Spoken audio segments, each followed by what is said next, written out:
voice of his. And so, Baylor was always going to be a home for me. So matriculated to Baylor and started out as a music major, then moved over to the business school where I got my undergrad degree. Probably the most important part that happened is first day of moving into dorms, met my wife, future wife, Jennifer there. So we dated off and on, and then solidly through our junior year, married our senior year. So we were one of the few married couples on campus. I can tell you her study habits were much better than mine, so she helped make sure I got through Baylor. She was a good influence in a lot of ways, right? Absolutely. Very good. So you came as a music major. You must have some of those music roots still in you. Just a little bit, I've got to admit. That takes some time to practice, and these days, I'm sure lots of people are busy doing a lot of things they think they'd be doing in COVID land. So it's tough to find time, but I've got kids who have great musical appreciation, so it's nice to kind of hear them carry it on. And to the business school, BBA in 1994, as we mentioned. What was the path? We know where you are now, Learfield IMG College, but what was the path that eventually led you where you are now? Sure. Well, I always tell students whenever I'm talking to them that you may think you have a path, but it's probably not really the path. It's just what you think it is today. There's certainly a greater plan that's always at stake, and for those of us that have a strong faith background, we know that we're walking someone else's path, not necessarily our own. And so I had a great mentor. While I was at Baylor, I worked part-time, full-time at the Waco Hilton, just down the Brazos from the university. And a wonderful general manager who encouraged me to, if I enjoyed what I was doing, try to look at the hospitality industry as a future. So ended up going down to Houston, getting a grad degree there, and then actually worked for a number of hotel and restaurant companies, both public and private, in the finance area, development area. So I would tell you a little bit circuitous to get into sports, but probably the common theme there is when you're dealing with hotels and restaurants, you're dealing with hundreds of individual business units and employees in far-flung areas. And so how do you operate a business when it's not under one collective roof? And so certainly with what we do at IMG College, having 200 university and conferences that we represent through MMR, plus about 1,000 other schools and various other business lines, you need to figure out how you're going to do business in lots of ways and lots of places. That's interesting. I remember at Houston, they used to have, now this is going way back, but they used to have the hotel on campus. It was a great training ground. Was that part of your education there? It is. That's actually where I went to school. So they have a Hilton Hotel there, which is phenomenal for undergrads. They learn hotel skills and restaurant skills and cooking skills and all kinds of things like that. My time there was more of a kind of an MBA, focused in travel and tourism. But one thing you do is you make some great friends in the restaurant industry in Houston, which for those of you from the Houston area know there are some fantastic places to eat in Houston. So I never missed a meal. I think I gained 30 pounds while I was in grad school. That's a great area for that. I'm curious, during your time at Baylor, your undergrad at Baylor, sports-wise, what do you remember? What stands out? Any great memories there? So I was there for Grant Taft's final season and his send-off at Baylor Stadium with Texas in town. That was a great time. But then, not being a student, but being a fan, was down in Houston with, I think, 30,000 other Baylor fans during our basketball run, where we ultimately, played against Duke. Got to be careful what I say here because Duke is one of our schools and our families. But was there, and probably the highlight of my Baylor time was we got some great tickets, and we were sitting there with some friends on kind of in the front row ahead of us, but didn't really know who was going to sit to the left or the right of us. It was kind of a little bit of a potluck, and I sit down and I look to my left, and there's Grant and Donnell. Then I look to my right, and there's Clyde and his brother. So I told my wife, I don't care how the game turns out. I've died and gone to heaven. I'm in the middle of Baylor royalty here. That's pretty cool. That is a great memory at that stadium to have so many Baylor fans there and playing Duke and playing them well. That was And phenomenal. yeah, that close to the Final Four. That is a great memory. Let's forward to where you are now, what you're doing now. I think maybe explain to those that are tuned in today, maybe the umbrella, what you do at Learfield IMG College. Sure. Well, as we've talked about, Learfield IMG College represents 200 schools, universities, and conferences across the country from what we call multimedia rights. So if you think about everything that's not TV, so that's the radio, audio, broadcast capabilities, as well as local and national corporate brands that want to be engaged with Baylor athletics and Baylor fans and connect them to their brands. We serve in the middle of that. So we're really connecting local and national sponsors. So national sponsors like Allstate, you think about the Allstate nets that go up. But also working very closely with our team on the ground there at Baylor with Matt Iazzetti. On the ground working with great programs and great sponsors such as HEB and Texas Farm Bureau. So connecting those brands to the passion of Baylor athletics and the passion that our fans feel for it.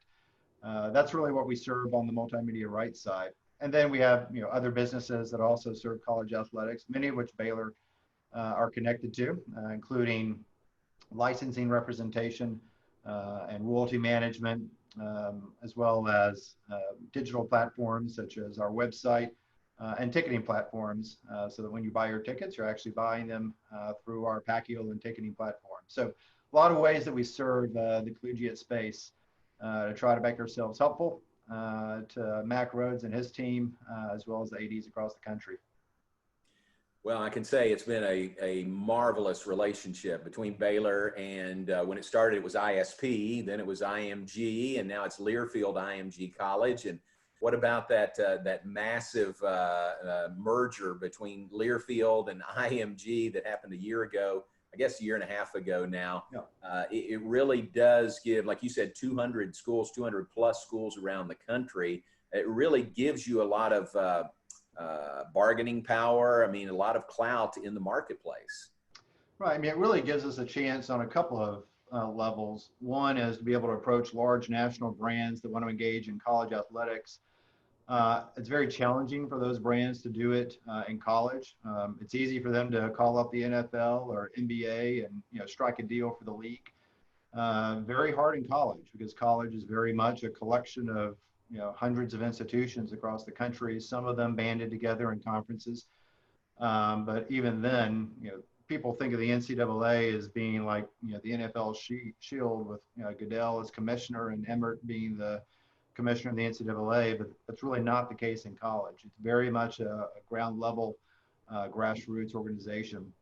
And so we can come in now having true national representation to try to bring national brands engagement into the collegiate space, which helps certainly funnel revenue opportunities into schools to put back into scholarships and facilities and programming, but also to hopefully help fans engage with those brands on a better level. But on top of that, frankly, just having the mass that we have now allows us to really innovate and think about things and ways that we can serve fans and schools better. When you're a small organization, you're pretty hamstringed with what you can and can't do. But when you have resources at your disposal, then we can think about on the digital realm, how can we fling the green and gold far and wide, not just in Waco, but really around the country. Because there are certainly fans in Waco, certainly fans in Dallas, but for those of us that know the Alumni Association, right, we've got fans in DC and California and Colorado and every point in between. That's great. And you don't need me to tell you this, but you got a great group on the ground here, and Matt Iazzetti and the Baylor Bear Sports Properties. I mean, they do a terrific job. And the Big 12 is the only major conference in which Learfield IMG College has all of the schools. So all 10 schools in the Big 12 are part of the IMG family, and the Big 12 conference. The conference is a part of the family also. That's correct. Yeah. So we've got Baylor as well as the other 9 institutions in the Big 12, and then just recently struck a deal with the Big 12 conference office where we're also representing them for conference events and championships, which hopefully we'll get back to very soon. Got a question that has been sent in to us. It's related to this. As we go into questions for you about COVID-19 and how it has affected your business, let's just state it that way. How has it affected the way you do business? Yeah, so I'll kind of intertwine how it affects us with also how it most likely affects the the colleges and the institutions that we serve. You know, it's an understatement to say that it's a massive impact because it is truly massive. When you think about what does college athletics represents, it represents bringing lots of people together, to celebrate and to cheer and to high five and kiss and hug and do all those things that we're told we can't do anymore. Which impacts ticket sales to those events, impacts attendance likewise at those events, impacts the sale of merchandise at events. And then as we just saw with spring, right, the cancellation of those events outright means then you don't have the opportunity to gain marketing dollars or television dollars. So it's very impactful to our company, but really broadly to universities' overall athletic programs to be in this COVID world. And that's true for sports. In college, it's true for professional leagues that are also trying to deal with the fallout of COVID, as well as general events, right? Golf tournaments, marathons, Coachella concert. Recently, just announced I think today that they were not going to go forward with their concert. The Austin City or the Austin event, South by Southwest, canceled. I mean, really across the landscape of events, sports and non-sporting event, it's been pretty impactful. So everyone's pretty anxious to start to come out of the COVID hybrid or hibernation that we've all been in, and start to once again gather in small groups, but do it in a way that's safe, where we can start to bring sports and events back to our landscape. Here's one of the questions, Temple, and it's an interesting thought, comes at it from an interesting angle. Question is, I've been in higher ed for 38 years. The pandemic has highlighted the vulnerability of depending on football revenue to prop up the other sports. What should be the future funding model? I wish I had that answer. Frankly, I think lots of people are trying to figure out what is the model. For those of you that don't follow this every day, football accounts, it depends on the university and the program. Someone like Texas or someone like a Duke, where they're basketball heavy, right? It varies, but on average, football accounts for about 75% of the revenue generation in athletic departments. The downside of that certainly is that if there's risk of football revenue, then it ripples through the other organizations. The flip side of that is, football also enables us to fund all of the sports where you don't typically have the attendance. In fact, the Olympic sports, there's been a lot of debate about as people think about the new model going forward and how the institutions and athletic departments manage their Olympic sports. Frankly, the USOC is highly incentivized to understand what's going on at the collegiate level, because so many of our Olympic athletes come out of our great collegiate programs. And those programs aren't funded per se by their sport, but typically by football and then men's and women's basketball being the main revenue generators. So the ability to generate those revenues, most of them coming, many of them coming from ticket sales and from conference television distribution rights. Those three sports enable the university to fund a lot of other programs that contribute to the overall impact of what it's like to be at a major college university, but also frankly they've allowed those athletes to go on into Olympic sports at the USOC level. And so I wish I had an answer on what the here's the answer and here's what all the universities and conferences are going to move towards. I think it differs frankly for every school. Whether you're a Power 5 program, that's a top 10 revenue producer, If you're in a group of 5 school, or if you're an FBS program where frankly you may not have football, and you're really focused on basketball as your main revenue generator. When you look at where the money comes from, again, going off an aggregate average, but it depends on what institution you're at as to what the actual percentages mean to that individual institution. But on average, roughly half the revenue that comes into an athletic program is related to conference distributions or TV rights. And many of those typically are tied up into football and then men's and women's basketball to a lesser extent. Beyond that, roughly 20% would come from donations from donors giving to the program, the institution, whether it's facilities or scholarships. Roughly another 20% or so from ticket sales, again, from large, attended events, which typically are football and men's and then women's basketball. And then the last, call it, 10% or so would be from programs like licensing and sponsorship, which is where we come in. We kind of provide that last 10% of the budget for many institutions. And so that model in and of itself certainly funds athletics. And, I typically encourage people, you can't really divorce athletics and academics, particularly at large institutions such as Baylor and other what I'd call Power 5 programs, because in many instances, the athletic program is the front porch for many institutions. If you think about the rise of TCU a number of years ago when they went to the Rose Bowl, I think they reported a 13 times increase in applications to TCU because it was suddenly getting all kinds of publicity that it never received. So as a result, they were a little more selective in the type of students that were able to come to the university, which enhanced their overall experience of the students on the academic side. I think Baylor, frankly, saw the same thing with the rise of Baylor football and the building of McLean Stadium, which looks beautiful there behind you there, John.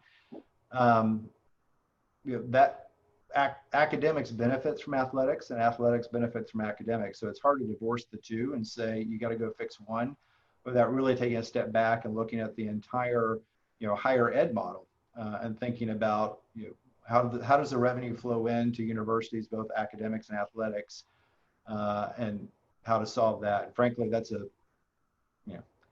big puzzle that I know a lot of smart people are working on, not the least of which are President Livingstone and Mac Rhodes. That's a great answer. Thanks for that information. Here's another question we have from one of our attendees today. This person works for a large public experiential marketing firm in downtown Dallas that has actually done work with Learfield recently in partnership with Wendy's, one of their clients. The question is, what's it like during this COVID crisis working with major brands in relation to college football activations when there's so much uncertainty regarding the 2020 fall season? Yeah, great question. And by the way, I don't know if that individual worked on the Wendy's activation at the University of Washington, but that was one of the most genius activations I've ever seen, where we've got cell gating in Waco, but there's also cell gating at the University of Washington at their campus there. And Wendy's basically created a pop-up to-go barge where people could drive by and get Frosties in their boats. So maybe that's something we can activate in Waco. But it's a great question because brands within the not just collegiate landscape, but really across sports, right, had been in a bit of a hibernation mode of waiting to see what happens. The good news is the dam's starting to break. We've seen it. NBA now is moving forward to play games in Florida, kind of an abbreviated season with abbreviated number of teams, but looking to move on into their season. Certainly the National Football League has plans to play the season. College, though, we've now seen more movement over the last 30 days to showcase where I think we're headed, which is a college football season. 30 days ago, I think there were lots of questions about would we see a season in the fall Would we see it in the spring? Was actually a consideration, or would we see it at all? Um, Number of factors driving, the desire to return college football in the fall. Certainly, there's an economic consideration to the universities and the athletic programs, but there's also an economic consideration to the surrounding communities. Um, Plenty of studies being done that show just how much income is generated to hotels and restaurants and retailers and all types of groups that benefit from having college football and fans coming in for those games. And the absence of those, would truly cripple college football towns, which, let's be honest, most of college football sits in towns like Waco. They don't sit in towns, like downtown Houston. And so it has a disproportionate impact on college towns for towns like Waco. So there's an economic consideration. There's also, frankly, student athletes need to play the game. They came to Baylor for an experience, and being an athlete on a high level of competitive team is one of those experiences. And then for some element of our population, they also aspire to greatness at the next level. And so being able to play the game allows them the platform to also continue to pursue their dreams at higher levels. But just fans in general also want to make sure we play the game. If there's one thing I think COVID has taught us, it's that we are all social animals. Even the most introverted person that I know still is a social animal and needs to be around people to some extent. And if there's any time ever that I think we all need to pull together to find something that we can all rally around, and certainly sports is an avenue to do that and find a common cause to cheer for. And so there are lots of reasons that we can point to, but the fact is all the things that we see on the horizon point to a college football season. The NCAA has allowed for practices to commence. I think Baylor and the Big 12, most of the institutions are starting the 15th. I think the SEC schools started a few days earlier, maybe a couple of days ago. And so voluntary practices will be taking place.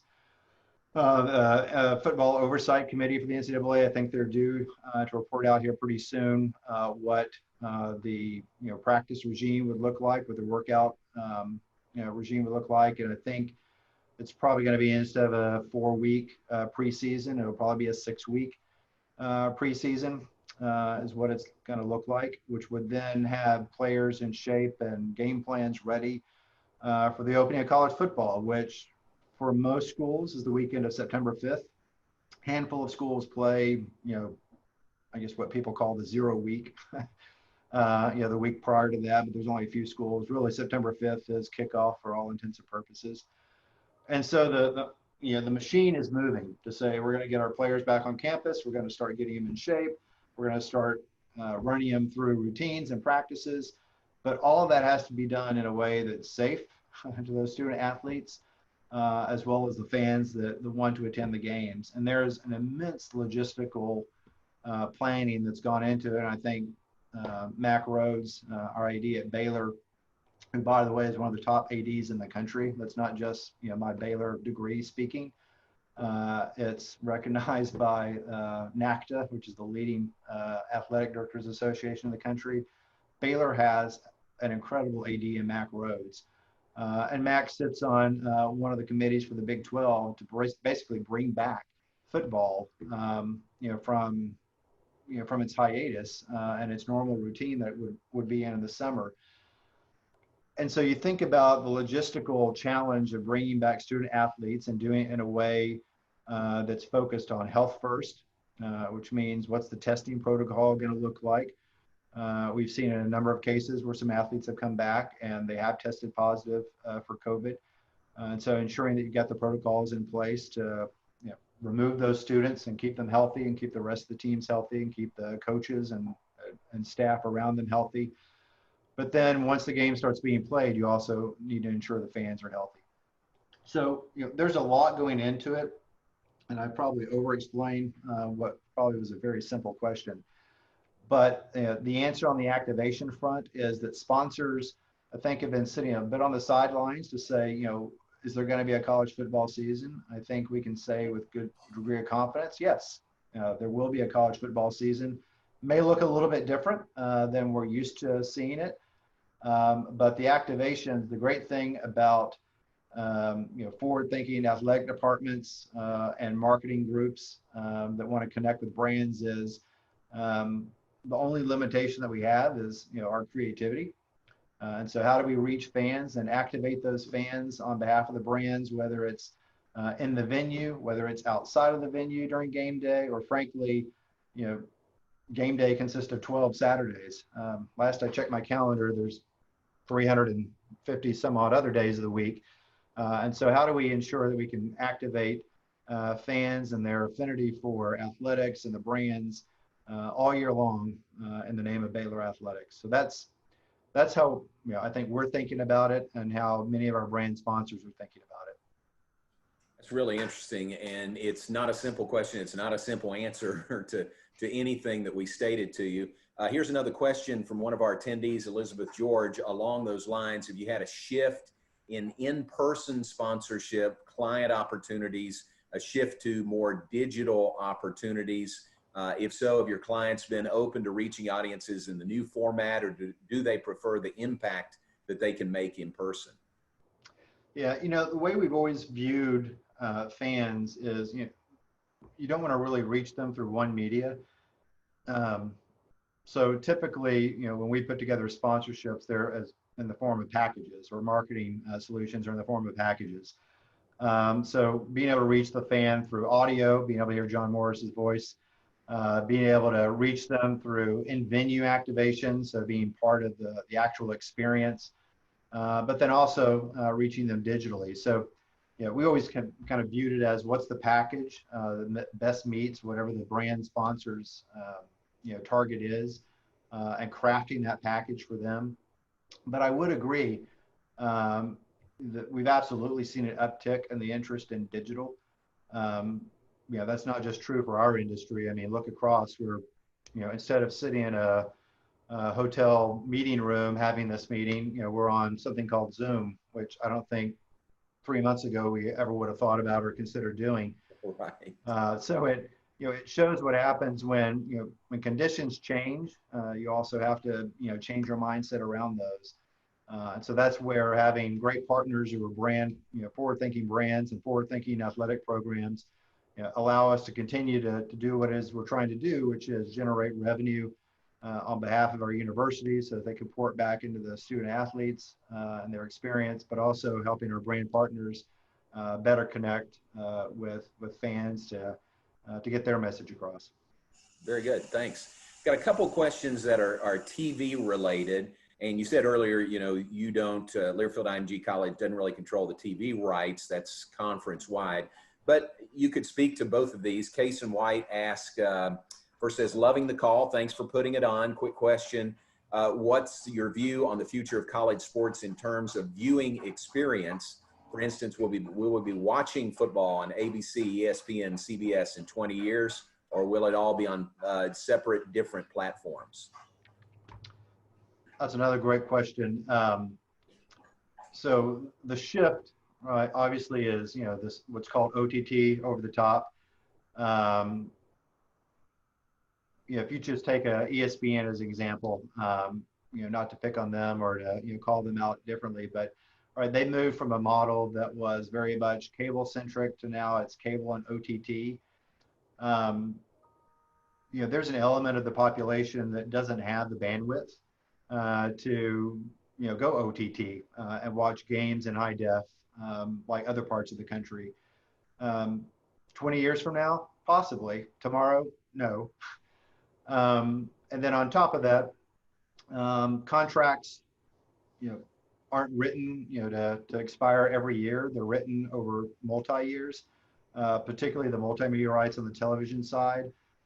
And the conference television contracts are coming up, in a series of, expirations over the next several years. You may have seen CBS had a deal with the SEC. The SEC also has an ESPN deal, and ESPN just bid on the package that was coming up that CBS owned, with the resulting significant increase to the fees that will be paid to the SEC schools with ESPN winning that. I'm sure ESPN is thinking about, how do they activate on as many mediums as they can, because they're not motivated by shrinking the audience. They're motivated by, reaching more and more of the audience. The Pac-12 has gone a slightly different route, and that they own their network, right? They control the Pac-12 network. They've been holding out. Frankly, they're the least paid. Their schools are the least paid out of these media rights because they're trying to take a long view, which is maybe to the point of the question. They believe that a Facebook and an Amazon and an Apple, right, that they're going to be players in a few years, whereas 5+ years ago, when a lot of these TV rights deals were struck, that really wasn't an option. So the Pac-12 is making a strategic bet that says digital players are going to show up at the bargaining table, which if you've got an auction going on, they have some pretty deep pockets, and so that can help maybe bid up the rights for all the member institutions. So I don't have a direct answer other than it's not going to change right now, but I do think the landscape is open for change. And again, back to COVID, has proven that having a digital answer, whether it's the only answer, but at least an added answer, is a requirement going forward for sports and entertainment. Good. One other along those lines, Paul Bloss asks the question, how can Baylor monetize through streaming the sports that aren't generally on TV, such as baseball, tennis, volleyball, golf, all the other sports? And we are headed that direction, or we have been heading that direction with Big 12 Now on ESPN+. Anything else to add to that? Yeah, you hit it on the head, which is, the Big 12, 10, I believe, 8 of the 10 member schools contributed their what's called third-tier rights to the Big 12, where the Big 12 has struck a deal with ESPN on the streaming side, the OTT platform, so that you can get access to the other games that you wouldn't normally see on the major cable channels. And then as a result, Baylor benefits from receiving the third-tier distribution for those media rights that have been sold to ESPN. So that's been the Big 12's answer. OU and UT, as I'm sure this group have their separate third-tier deals. OU, I think, with Fox, and UT with the Longhorn Network and ESPN. I think other conferences have gone a different direction, which is they've bundled all of their media, tier 1, tier 3, together as part of conference rights. So a little bit different depending on the conference. So the short answer is, Baylor's got a solution for that, and they've teamed with 8 other institutions in the Big 12 to pool together their third-tier rights in exchange for additional distributions from the conference for those media rights. Very good. Thank you. Another question relates to name, image, and likeness. That is a hot topic these days. Be curious in your thoughts on that and where we are headed in that area. Sure. So just a level set, name, image, likeness, NIL. There's been a growing movement to enable student athletes to be able to profit and earn revenue off of their NIL, their name, image, and likeness. So today, per NCAA regulations, student athletes are not allowed to do that, right? They can't go out and provide a camp or a lesson and be paid for it. They can't sell T-shirts with their name and jersey number on it. There are a number of things that they can't do. They can't make commercial appearances. They can't get endorsements on social media. And the concern around that is, what does the recruiting, guardrail look like? But it's offset by the recognition that, why are student athletes, being held back from something that every other student on campus could do? The example I think a lot of people have used is, if you think about the music school, you could have a wonderful piano player that, can go play in a wedding and earn money for playing in the wedding, or give lessons, once a week to someone and earn money for that, their skill that they have been, blessed with. But, a basketball player can't earn revenue from having a week-long summer camp with a group of fifth graders, or can't earn money for doing an endorsement on social media that says, "Hi, I play basketball and I support X, Y, and Z." And so, the idea is, how do you effectively create equality with student athletes and non-student athletes, and allow these student athletes to benefit from the economics of that. With that being said, you've got to have some kind of guardrails, because you can quickly see how, right, you might have some folks say, well, I want to make sure I get the star athlete to my alma mater, and so I'm going to pay $1 million, to this student to, come sign a few footballs at my car dealership. So those are the things that schools and institutions and the NCAA want to protect and guard against. There's been talk about it for a few years, but I would tell you it picked up steam when politics got involved. And it started in California, where they passed legislation that allowed universities, their student athletes of those universities within Florida, to benefit from their name, image, and likeness. Quickly, kind of across the nation, you had a number of other states that introduced legislation or passed legislation. So I think we're up to 24 states that have either passed or introduced legislation that allows student athletes to benefit from their name, image, and likeness. The concern there is now you have 24 different varieties of what that looks like. And so if you're trying to create a competitive landscape that's nationwide, you now have an uncompetitive landscape. And so the NCAA has stepped forward to talk about the need to have a holistic approach. Conference commissioners are working with their athletic departments to understand what that might look like. But ultimately, you probably need to somehow get federal involvement so that you do create a consistent approach across the country. Otherwise, you might have a case where California has very lax rules, Texas might have stricter rules, and now you have an uncompetitive landscape on top of concerns around inducements to athletes to attend universities. So there's a lot of movement right now. The answer is, I am highly confident student athletes will be allowed to profit from their name, image, and likeness. Precisely what that looks like is being worked on by NCAA office, conferences and AD offices, as well as out of the House and Senate. Very good. Got a question from Jeff Lathern. Jeff says, hello, Temple. I'm curious how you're seeing the marketing of university athletics change or evolve in response to the COVID-19 pandemic. Good question. Yeah, well, I mean, an easy one is probably just talk about ticket sales. One of the business lines that we have is to help athletic departments in selling season tickets and then individual tickets.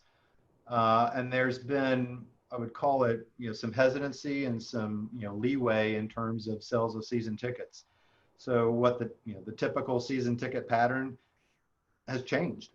There's been, more time for people to be permitted to make their decisions on season tickets. The outbound calling has been, recognizing the landscape people are in, some hardships, economic hardships people may be in. So I would tell you there's probably a softer touch, not just in ticket sales, but then just in the way athletic departments and, by proxy, groups like us are working. So for example, when we talk to brands and sponsors, but it's not the hard press, to get them engaged. It's more of, one, how are you doing? Two, how's your business doing? Three, are there ways that we and our athletic programs that we represent can help you in your business? And now's not the time, let's talk, in a few weeks. So I would tell you there's probably much more awareness about, the surrounding environment and the recognition that it has changed people's buying behaviors and buying capabilities. Along those lines, Kirk Wakefield on staff at Baylor. Kirk, you probably know Kirk. He says, good to note the 20/80 rule applies to sports attendance. Fewer than 20% of a fan base can attend a game any given year. 80% plus follow via broadcast, radio, TV, digital, and social. That said, does the current situation give Learfield, IMG, and schools the opportunity to flex your muscles and show how you can deliver with or without fans in the stands? Yeah, I mean, that's certainly, and we frankly, even before COVID, we're moving down this path, which is, how do we connect brands and athletics, college athletics, 365, not just the 12 football games, roughly seven home football games. And part of that, frankly, is through a data initiative. Because we represent so many universities on the ticketing side, the licensing side, websites, digital media, there's a lot of data that flows through our ecosystem. And so being able to marshal that, not in a way that we're going to spam everyone's email inbox, but in a way that helps inform who are the fans and what are they interested in, so that we can be a little more pinpointed in conversations. And that's not just on the brand side. It's also on the university side. We have a number of university partners that we've stepped up with, OU as an example, where you would think athletic programs know all of their fans inside and out, but really across the country, athletic programs know a subset of their fans intimately, but not really their entire fan base. And so because we have so many touch points with tickets and websites and licensing products, we can pull all of that together to now serve up to universities a picture of what do their fans look like, where are they, what are they doing, what are they buying, what are they watching, what are they reading, that then can enable universities to tap into those fans in a much better fashion, and that can also lead, frankly, to customization of what does that athletic experience look like for those fans. But then, on the flip side, for us to be able to partner with our brands to help them understand how can they understand the fan better, because the one thing that digital allows you to do is get to the individual versus the mass. TV is a mass audience. Digital is a more direct audience. And so how do we combine all of that so that we can serve up for brands and universities a more customized and specialized approach? And so the efforts we've been making around data to bring all that together, and then to build a digital platform so that we can holistically figure out the right package for our brand sponsors to be able to engage better with fans. Look, I know we're going to have attendance restrictions, certainly at least to start with as the season, and it depends on what state you're in and what locale you're in, whether that's 10%, 25%, or currently in the state of Texas, it looks like we'll start out at 50%.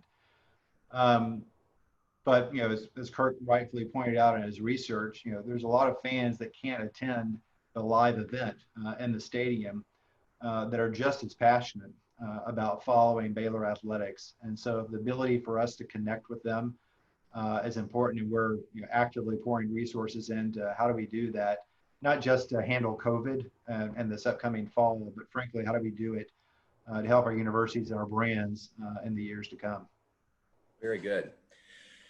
There are several questions that are all sort of related. So we'll head on the off ramp here of our time together and just kind of ask you open-ended, what do you think, and you've spoken about it very well already, but what do you think the fall looks like? What do you think, football looks like the fall in stadiums, on campus? From your position there, what do you think we're in for, looking at the crystal ball here coming up in the fall? Different. How about that? Yeah, that's good. And really, it's a school by school, conference by conference issue.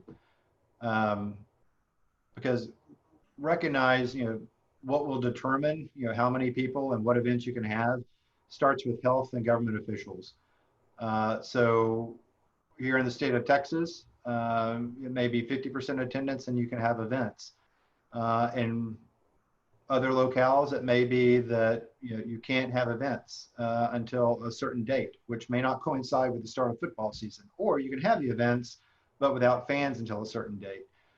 And because all these institutions cross state lines at some point to play one another, it complicates matters. I mean, case in point, you have Alabama and TCU, who both have opening matchups with schools from California. And I know, both Alabama and TCU have approached, their respective programs about, if something happens with California, how about we play each other, because we're in the same boat with California schools. And so there's a lot up in the air around scheduling, and it's based first and foremost on what are the health and the government officials say can and can't be done. But even from that point, let's just take the state of Texas and Baylor playing Texas in Austin. At least there, we're in the same state, so we have the same restrictions or lack of restrictions, but it'll look different. Right. We likely, certainly not to start out the season, won't have full attendance. I'm not sure by the time that we end the season, we'll have full attendance. And that puts a lot of pressure on schools and athletic departments to figure out, okay, who gets the tickets and how does that work? For a program that doesn't have many, season ticket holders, not a big deal. For a program that has a lot of season ticket holders and you can only have half of them there, you have to start making some decisions about who gets to go to the game and how do you allocate the tickets. Those aren't easy decisions to make. So, God bless Mac and all of his colleagues in trying to figure that one out. But do it in a fair way. So I would tell you, attendance is going to look different. The protocols are absolutely going to look different. And that's going to depend on, the university and on the conference office. So it could be a world where if you were frustrated by having to get through security screening, it might take a little bit longer now because you may have to get through health and security screening. Or you might have to have, some note that, verifies that you've been screened prior to showing up. I mean, it could be any number of things. It could be, you have to have masks while you're in the stands. The short answer is, there are every program in the country right now is trying to figure it out. So it's going to look different, really, whatever institution you go to. So it's going to look different from Baylor to Texas, to Indiana, to UCLA, to Florida State. Everyone's going to look a little bit different. But the most important thing is everyone's focused on health and safety of players, coaches, and their fans. And fan experience, important, health and safety, number one. Well, we need to keep this within an hour, so we're going to stop. And there were other questions. I think we hit most of those. And thanks to everyone that did ask a question. And Temple, it's great to catch up with you. We appreciate your time and you sharing your expertise on all of that. And we appreciate your time today. John, appreciate you doing the leadoff hitting here for me. It's always great to be able to talk to a group of Baylor folks. And while certainly we represent 200 institutions across the country, I really have one favorite one. So it's always a chance. I love having a chance to talk to Baylor fans and share some of the things that we're doing, and look forward to hopefully seeing lots of our folks back in Waco for the fall football season. Great. Temple, be safe. God bless you. Thanks for your time. Let's turn things over to Rob Ingram.